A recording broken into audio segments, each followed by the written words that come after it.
최고의 명장면 삼고초려. 삼국지를 알면 고사성어가 보인다.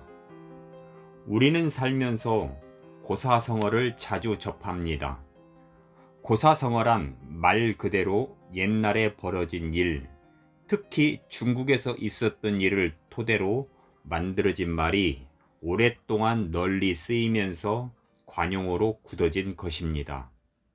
간결하면서도 오히려 분명하고 묵직한 메시지를 전할 수 있다는 점이야말로 고사성어가 지닌 장점일 것입니다. 고사성어 중에는 도원결의, 백미, 계륵, 괄목상대 등 삼국지에서 유래한 것들도 많습니다.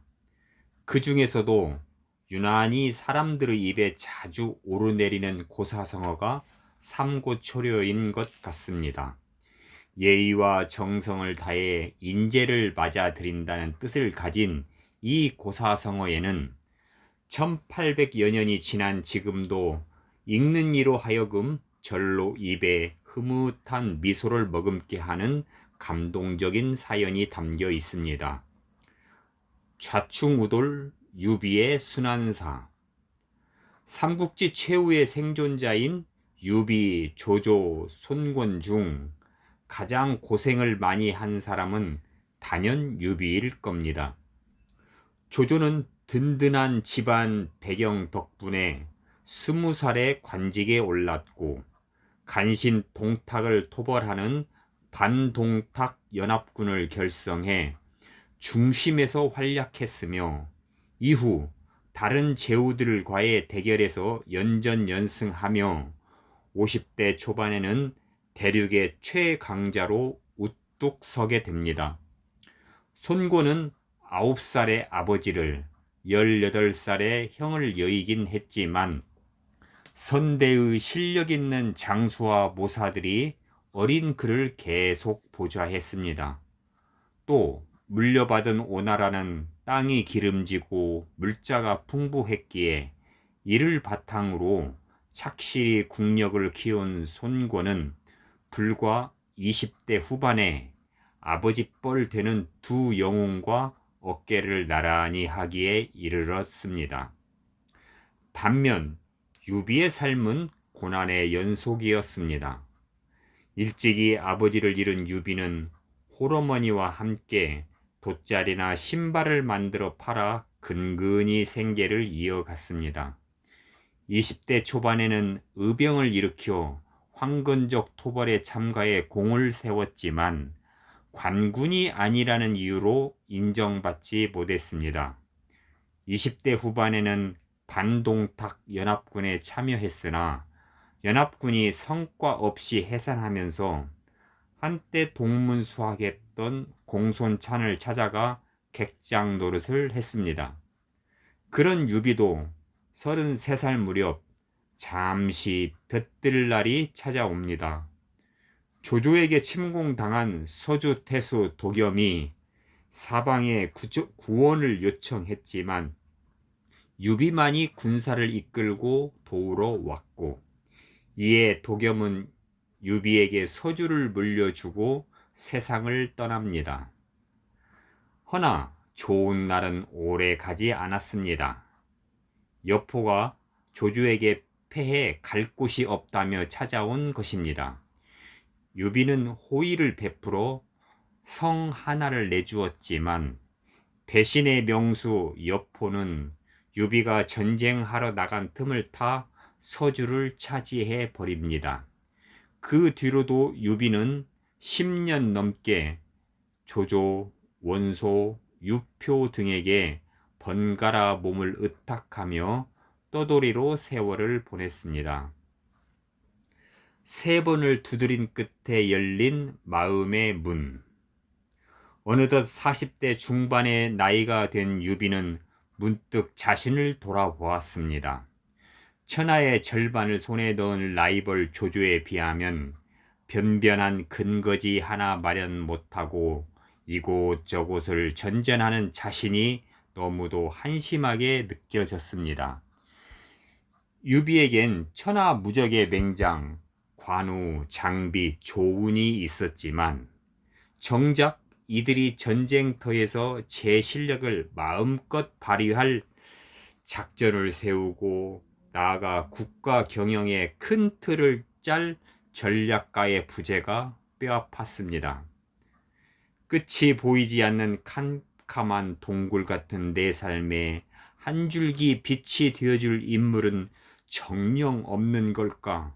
사막에서 물을 구하듯 애타게 인재를 수소문하던 유비에게 당대의 현인 사마휘가 제갈량을 추천해 주었습니다. 제갈량을 얻으면 능히 천하를 얻을 수 있다는 게 그의 말이었습니다. 바로 다음날 유비는 제갈량이 산다는 초가집을 찾아 나섰지만 아쉽게도 그는 출타 중이었습니다. 며칠 뒤 유비는 사람을 보내 제갈량이 집에 있는 것을 확인하고 그의 집으로 달려갔습니다. 하지만 제갈량은 그새 친구를 따라 집을 비운 뒤였습니다. 하는 수 없이 편지를 남긴 채 발길을 돌려야 했습니다. 유비가 2번이나 헛걸음을 하는 동안 계절은 겨울을 지나 봄이 되었습니다. 유비는 다시 제갈량을 만나러 떠났습니다.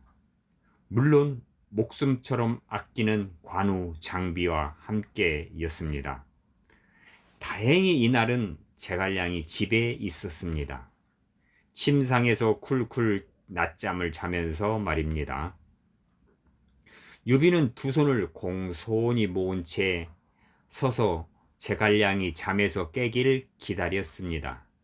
그렇게 반나절이 흘렀지만 제갈량은 전혀 일어날 기색이 없었고 급기야 성질 급한 장비가 눈을 부라리며 관우에게 말했습니다. 자그래님, 우리 이 집에 불을 지릅시다. 길간 놈이 안 일어나고 배기는가 보게 말이오. 조금만 더 기다려보자. 큰형님도 다 뜻이 있어서 저러실 테니. 관우가 장비를 애써 진정시켰습니다. 동생들이 그러거나 말거나 유비는 묵묵히 자리를 지키고 섰을 뿐이었습니다.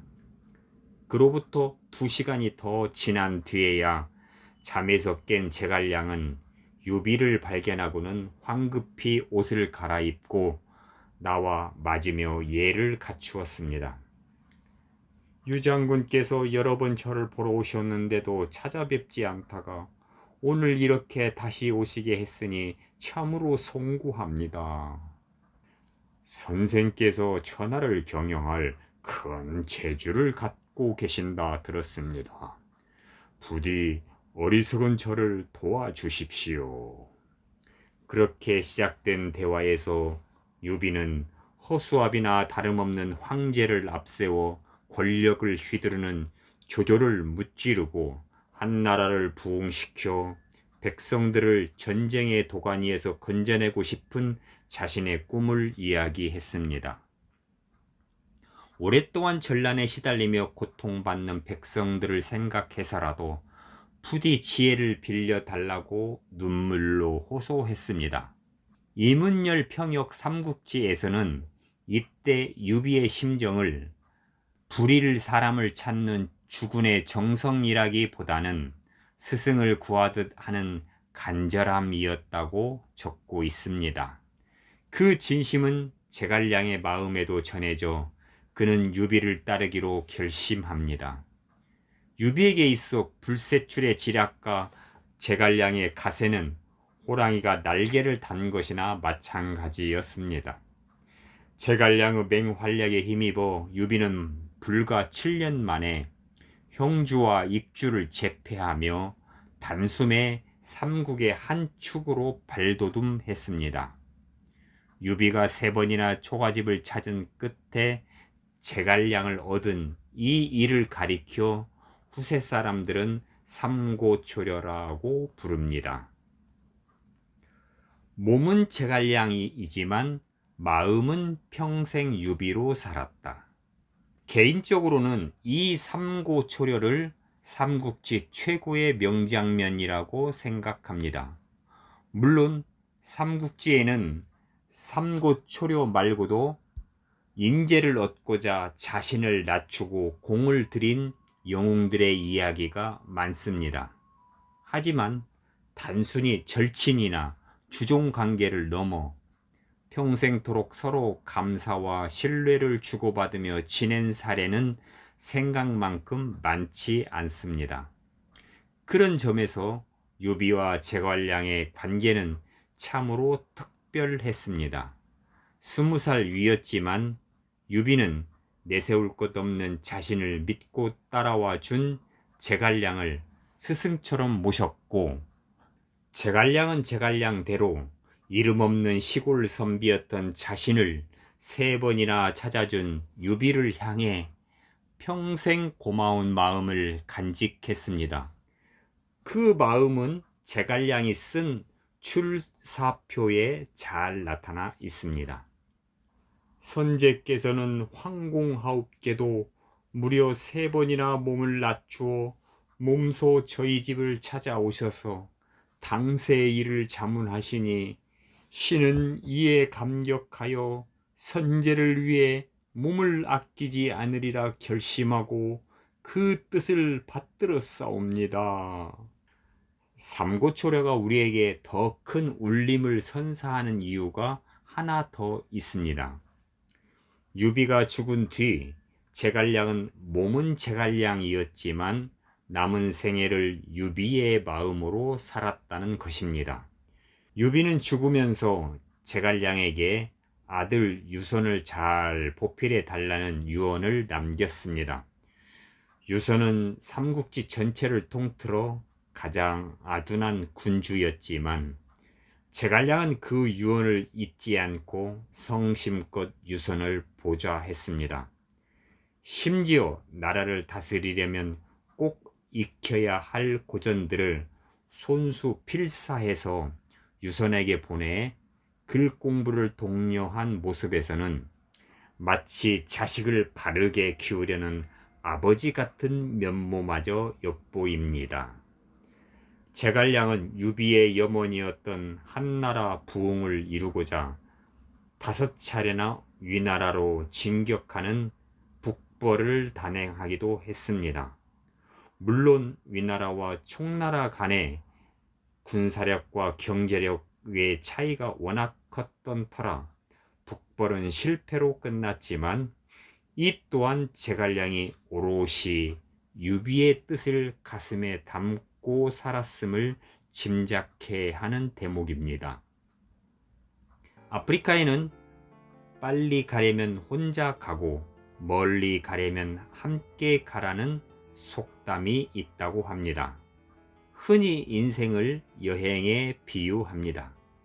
언제 어디서 어떤 일이 닥칠지 모르는 인생이란 여행길에서 제갈량처럼 지혜롭고 서로를 향한 믿음과 감사로 마음까지 하나 되어 함께 갈 수 있는 친구 하나만 얻는다면 그것만으로도 그 삶은 충분히 값지고 의미가 있지 않을까요?